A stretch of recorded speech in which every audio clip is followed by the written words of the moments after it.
Olá pessoal, sejam muito bem-vindos ao nosso vídeo de hoje. Aqui quem vos fala é Thiago Serafim, o host e o rosto aqui desse canal, e seja muito bem-vindo. Eu espero que você esteja gostando dos conteúdos passados por aqui, porque eu ando um pouco sumido. Porém, hoje, 27 de dezembro, uma quinta-feira, eu estava refletindo um pouco sobre as metas, os objetivos e aquilo que a gente quer alcançar para o ano que vem. E apesar de achar que pouca coisa muda de um ano para o outro, claro que se nós não mudarmos, se nós não fizermos alguma coisa, esses ciclos, esses períodos, essas pausas durante esse tempo decorrido, elas podem ser interessantes, porque justamente dão essa sensação de ciclo. E são períodos importantes para a gente refletir aquilo que a gente vem fazendo e aquilo que a gente quer fazer, onde a gente quer estar. E se aquilo que a gente vem fazendo está nos levando mais próximo dos nossos objetivos ou está distanciando um pouco mais. Se aqueles objetivos estão virando apenas sonhos, onde são distantes da nossa realidade, ou se cada vez mais eu estou mais perto daquilo. Um ponto importante quando a gente pensa sobre metas, sobre objetivos, é que muitas vezes a gente supervaloriza, a gente superestima um período curto, que é um período de um ano. É um período que não é tão longo assim. E às vezes dá até a sensação de que o tempo está passando um pouco mais rápido, que cada ano que passa, as coisas passam mais rápidas. Parece que foi ontem que eu comecei o canal, parece que foi ontem que eu me formei, parece que foi ontem que eu terminei o mestrado, foi ontem que eu comecei a atender, que a gente abriu a clínica aqui. Então o tempo, parece que nós estamos tendo uma percepção um pouco diferente sobre ele. E às vezes um ano é um período relativamente curto sobre os 80, 90, 95 anos que nós vamos viver. E por isso que a gente não pode superestimar muito um período de um ano e subestimar muito um período de 5, 10, 15, 20 anos. O ano, ele é simplesmente uma fração de todo esse período. E algumas metas, elas podem ser ainda de longuíssimo prazo, de um prazo um pouco maior do que o período de um ano.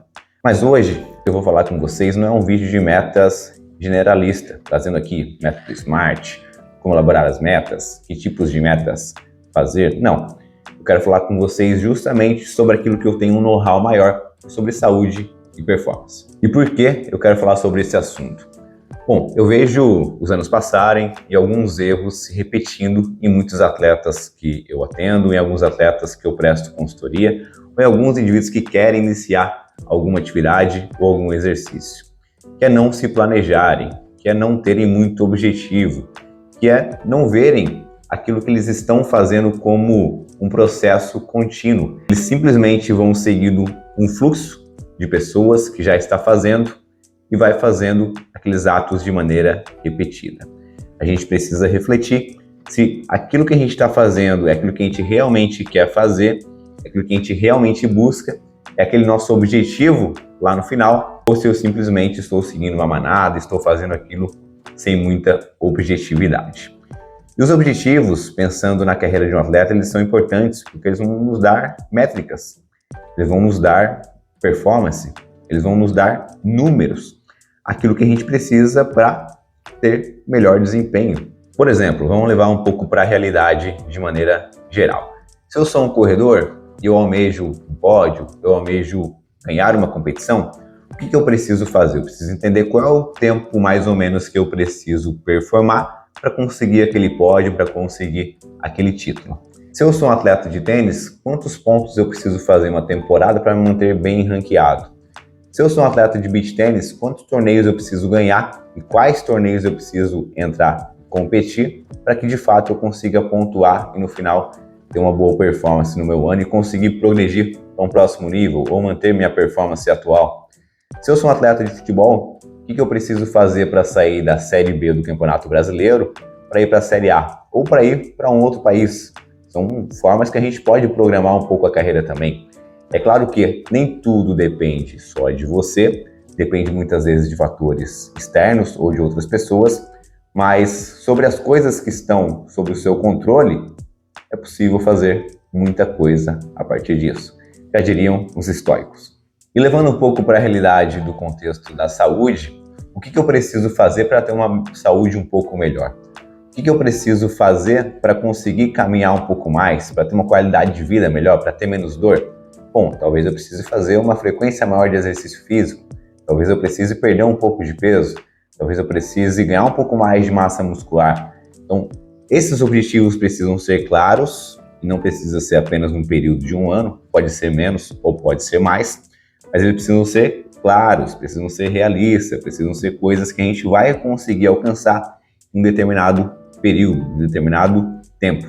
A partir disso, a gente consegue montar uma periodização. E a periodização vai ter aquele objetivo final, de levar você naquele período específico na sua melhor performance, no seu melhor desempenho. Claro, como eu sempre costumo frisar, eu prezo muito pela saúde, ou seja, com a menor chance de ter uma lesão nesse período. A segurança é extremamente importante. E é isso que eu prezo muito na Move, a minha consultoria de saúde e de performance, onde eu atendo atletas e praticantes de exercício do mundo inteiro. Então você já tem o seu objetivo, já sabe o que você quer fazer? Por exemplo, corredor, qual que é a sua prova-alvo do ano? Você não tem prova-alvo? Você simplesmente vai fazendo prova a prova, todo final de semana, cada 2 semanas vai fazendo a prova. Qual que é o problema disso? E eu gosto de citar muito os corredores, não só porque é um esporte que parece que está mais em alta, mas porque é um esporte que ele é muito praticado e que a gente vê muito esse erro ocorrendo. Mas eu vou citar também outros esportes que isso ocorre muito. O corredor, ele começa a correr por um simples objetivo de começar a correr, ter um bom condicionamento. De repente ele é picado pela mosca da corrida, ele quer correr 5 km abaixo de 30 minutos. Ele conseguiu. Agora ele quer fazer abaixo de 25. Ele conseguiu. Ele faz uma prova. E nessa prova ele vê pessoas correndo distâncias maiores. O que ele vai fazer? Ele vai correr agora 10 km. Esses 10 km eles começam a se tornar pouco. De repente ele quer correr 21. De repente ele quer passar para o 42. E agora ele quer reduzir o tempo. Só que às vezes essa passagem do 0 para o 42, ou até antes, para o 21, ela foi em um período muito achatado, ela foi em um período muito curto. E a chance de uma lesão ocorrer nesse período era muito alta. Além disso, quando a gente faz muita prova, quando a gente faz muitos trabalhos competitivos, a gente tem pouco período de recuperação.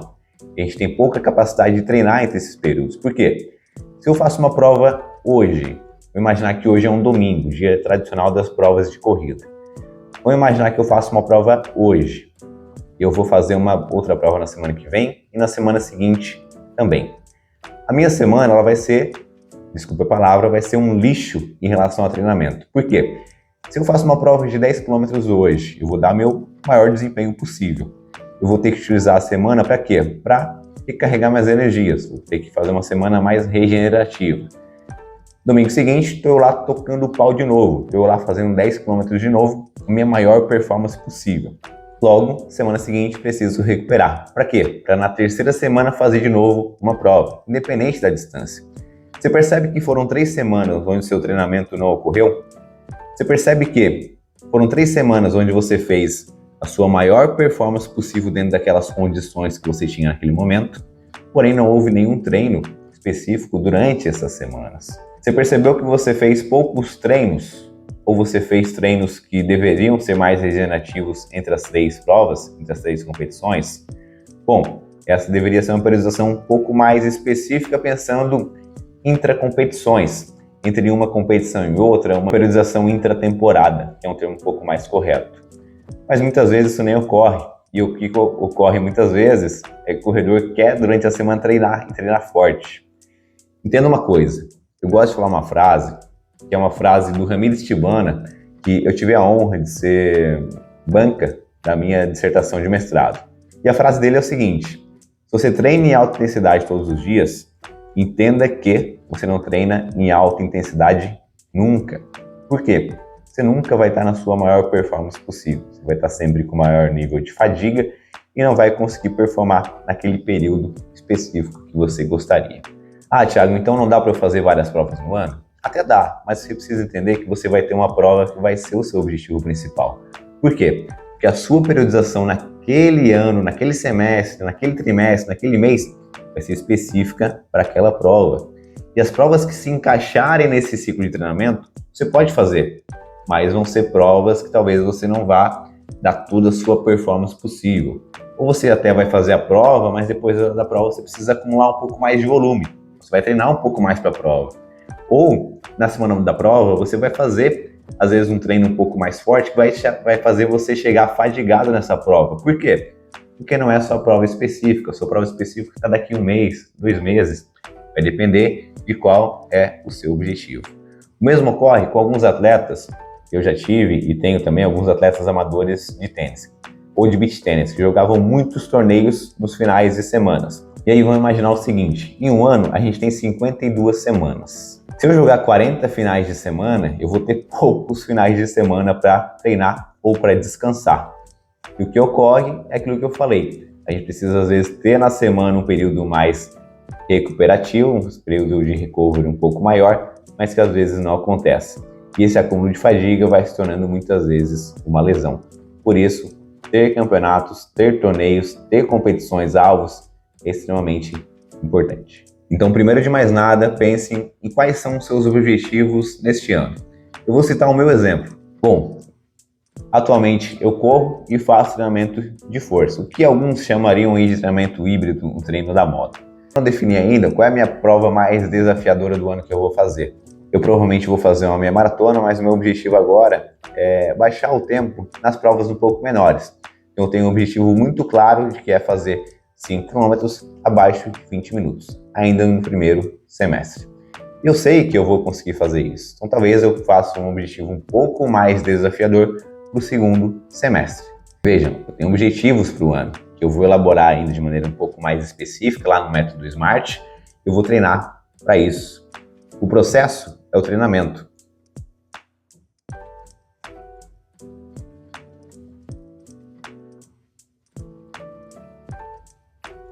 O processo é o treinamento e a gente precisa aproveitar, precisa curtir isso para que a gente consiga chegar da melhor maneira possível, na ponta dos cascos, lá no nosso objetivo final. Ah, Thiago, meu objetivo é saúde. O que eu posso fazer então? Bom, vamos lá. Quais são os objetivos e qual o processo realista que você consegue fazer no seu período de um ano? Em um ano, a gente tem em média 52 semanas. Eu vejo muitas pessoas colocando 240 treinos no ano. Veja, se você fizer 240 treinos no ano, você vai ter que fazer pelo menos 4 treinos na semana. Quando a gente divide 240 por 52 semanas, a gente tem mais de 4 treinos na semana. É realista para você? Você consegue fazer? Então, ok. Coloque esse objetivo para você. Eu penso que tão importante quanto o objetivo final é elaborar um processo, uma rotina que facilite que você chegue nesse objetivo. Eu vou perguntar novamente. O que você faz hoje afasta ou aproxima você do seu objetivo? Você precisa modificar algo na sua rotina? Você precisa acrescentar algo? Você precisa dar ênfase em alguma coisa? O que você precisa fazer? Bom, novamente vou me citar. Os meus objetivos do ano, eu quero ganhar um pouco mais de massa muscular também. Eu perdi um pouco no período da minha preparação da meia maratona que fiz em novembro de 2024. Então, as coisas que eu preciso fazer, a ênfase que eu preciso dar agora nesse primeiro trimestre, é muito voltada para isso. Bom, eu espero que você tenha gostado desse vídeo e que você tenha muito claro aquilo que você quer fazer, qual o seu objetivo e como você vai chegar nele. Mas antes de fechar esse vídeo, eu quero deixar alguns recados, algumas dicas para facilitar o seu processo, para tornar a coisa muito mais fácil, com menor índice de lesão e com uma maior performance. Independente do seu nível, se você é um atleta profissional, atleta amador, atleta recreacional, quer começar alguma coisa, cuide de alguns componentes, como cuide da sua saúde mental. Retire um tempo para você, fique sozinho, sinta-se bem, relaxe, faça meditações, mindfulness, enfim, busque alguma estratégia para cuidar da sua saúde mental nesse período. Encaixe na sua rotina, vai ser importante. Outro ponto importante, estude. Reserve um tempo para estudar, não só sobre o seu esporte. Se você é um atleta, você precisa entender da sua modalidade, dos seus adversários, como você pode desempenhar ainda mais.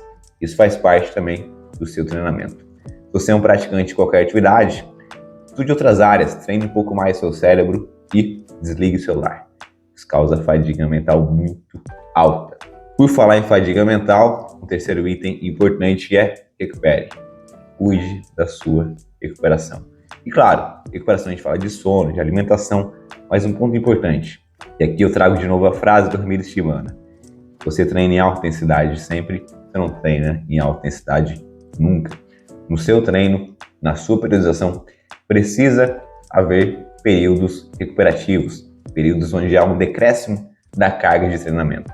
E a carga tem a ver com volume e intensidade. Eu prezo muito isso para os meus consultorandos. E por último, mas não menos importante, respeite o seu nível. Por que eu falo isso? O exemplo do corredor que começou a correr hoje e em menos de um ano quer fazer uma maratona. Respeite seu processo. Entenda como você vai responder à sua modalidade. Entenda como você vai responder ao seu treinamento. Talvez você se surpreenda, ou talvez você precise segurar um pouco mais. Pessoal, esse foi o nosso vídeo de hoje. Espero que você tenha gostado.